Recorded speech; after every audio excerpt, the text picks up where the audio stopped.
उच्च गति अभ्यास रामधारी गुप्ता खंड 1 हिंदी डिक्टेशन वीडियो नंबर 8 80 शब्द प्रति मिनट 800 शब्दों की डिक्टेशन स्टार्ट। अध्यक्ष जी, किसी भी देश की विदेश नीति अपने में कोई स्वतंत्र नीति नहीं होती है, वरन वह किसी देश की आंतरिक नीति को स्पष्ट करती है। उदाहरण के लिए हम अमेरिका को ले सकते हैं। उसने अपने यहाँ अधिक अन्न पैदा किया और जब उसके पास अनाज फालतू बच गया तब वह अपने बकाया अनाज की बिक्री के लिए ऐसे देशों की तलाश करने लगा जो उधार पर माल ले सकते हो, किंतु हमारी आंतरिक नीति ने यह तय किया कि खर्चीले ढंग से सरकार चलाएंगे और स्वदेशी मुद्रा की कोई राशि हमारे पास नहीं बचेगी। हमने कर भी लगा दिए और मुद्रा प्रसार भी कर दिया। कुछ संकट पड़ने के बाद इस बात की आवश्यकता को नहीं समझा कि उस पैसे का कहीं अन्यत्र उपयोग कर सके। श्रीमान, मुझे माननीय प्रधानमंत्री जी के इस कथन पर दुख होता है कि दुनिया के अमीर और गरीब देशों का अंतर लगातार बढ़ता जा रहा है। मैं उनसे यह पूछना चाहती हूँ कि भारत की विदेश नीति ने उस अंतर को घटाने की क्या कोशिश की है?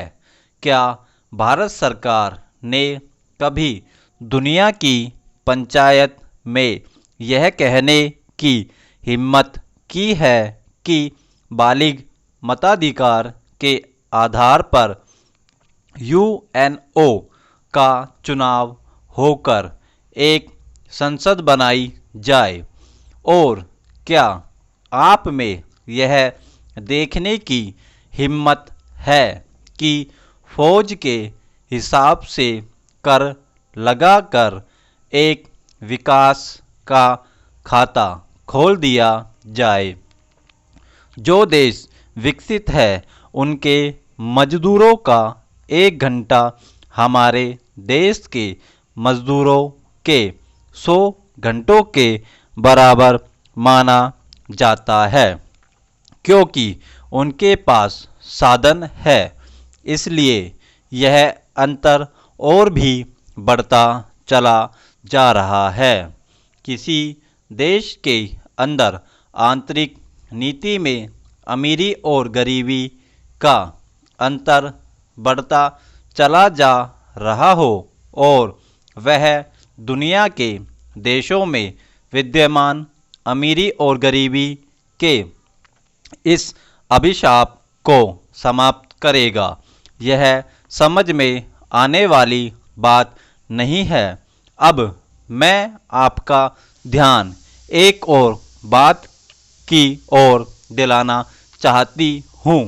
पूर्वी जर्मनी को मान्यता देते हमें परेशानी होती है, इसलिए कि शायद पश्चिमी जर्मनी को बुरा लगे, लेकिन पश्चिमी जर्मनी ने तो अपनी रक्षा का भार दूसरों पर छोड़ दिया है। उसने अपनी पूरी शक्ति इस बात पर लगा दी है कि अधिक से अधिक उत्पादन किया जाए। आपने जो समय दिया उसके लिए मैं आभार प्रदर्शन करता हूँ और आपको धन्यवाद देता हूँ। अध्यक्ष जी, जिस समय पाकिस्तान ने भारत पर हमला किया था उस समय उन्होंने देश की रक्षा के लिए महत्वपूर्ण कार्य किया था।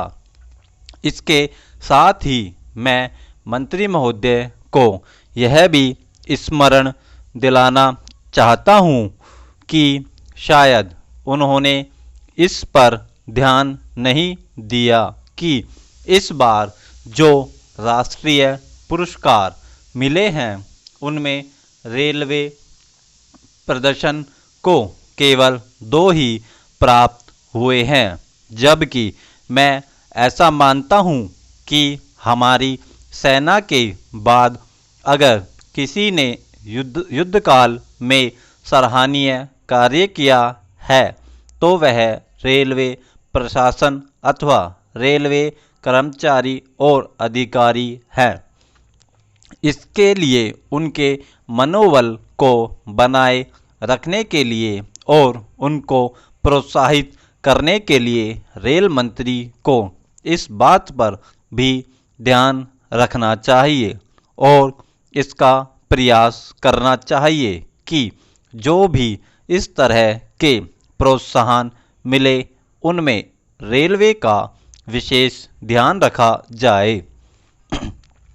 रेल मंत्री महोदय ने अपने वक्तव्य में भी रेलवे कर्मचारियों की प्रशंसा की है या उनको प्रोत्साहन दिलाया है, लेकिन यह प्रोत्साहन शांति काल में भी बना रहना चाहिए। रेलवे ने युद्ध काल में जो काम किया वह तो देश की रक्षा का महान उद्देश्य था, लेकिन उसके बाद देश के निर्माण में या गरीबी मिटाने के लिए जो युद्ध होता है उनमें भी प्रत्येक रेलवे कर्मचारी का मनोबल उसी तरीके से बना रहे, इसके लिए भी रेल मंत्री महोदय को कुछ कदम उठाने की आवश्यकता है। मैं ऐसा मानता हूँ कि वह किसी भी तरीके से करे, उनका तरीका कुछ भी हो, लेकिन उनको यह करना चाहिए कि जितने भी रेलवे कर्मचारी हैं, जो भी रेलवे को मुनाफा हो उसमें वह साझेदार हो, चाहे आप उनको बोनस के रूप में कुछ दे चाहे किसी और तरीके से दे, लेकिन हर वर्ग के रेलवे कर्मचारी को मालूम होना चाहिए कि यदि वह देश के निर्माण के संबंध में ठीक तरह से काम करेगा तो उसको पुरस्कार के रूप में या वेतन के अंश के रूप में अपने वेतन के अलावा पैसा मिलेगा। इसी प्रकार इस संबंध में मैं एक और सुझाव देना चाहता हूँ।